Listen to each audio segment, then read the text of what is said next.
আসসালামু আলাইকুম, সবাই কেমন আছো? আশা করি সবাই অনেক বেশি ভালো আছো। তোমাদের সাথে খিচুড়ি আর বটবোনা রেসিপি শেয়ার করব। প্রথমে খিচুড়ির জন্য এখানে মসুর ডাল আর আতপ চালটা ভালোভাবে ধুয়ে নিব। তারপরে এখানে পেঁয়াজ কুচি নিয়ে নিব, কড়াইতে পেঁয়াজ কুচিগুলো দিয়ে দিব। তারপরে এখানে জিরা বাটা দিয়ে নিব, তারপরে আদা আর রসুন বাটা দিয়ে দিব। তারপর হলুদ, মরিচ, লবণ দিয়ে দিব। এরপর নাড়তে থাকবো। তারপরে ওই চালগুলো দিয়ে দেব মশলার মধ্যে। তারপর পানি দিয়ে দিব। পানি দেওয়ার পর এটা সিদ্ধ হতে দেব। যখন দেখবো এমন হয়ে আসছে তখন ঢাকনা দিয়ে ঢেকে রাখবো। তারপরে দেখবি রেডি হয়ে যাবে। এখন বট বোনার জন্য আলুগুলো এভাবে কিউব করে কেটে নেব। তারপর বটগুলো ভালোভাবে ধুয়ে নিচ্ছি।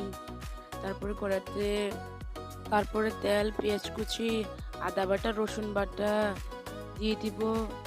তারপরে লবণ, হলুদের গুঁড়া, মরিচের গুঁড়া দিয়ে দিব। দিয়ে ভালোভাবে নাড়বো।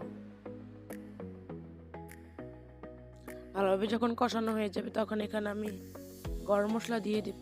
তারপর এখানে বটগুলো দিয়ে ভালোভাবে মশলার সাথে মিশিয়ে নেব। এই বটগুলো ভালোভাবে কষাতে হবে। তারপর এখানে কিউব করে রাখা আলুগুলো দিয়ে দিব।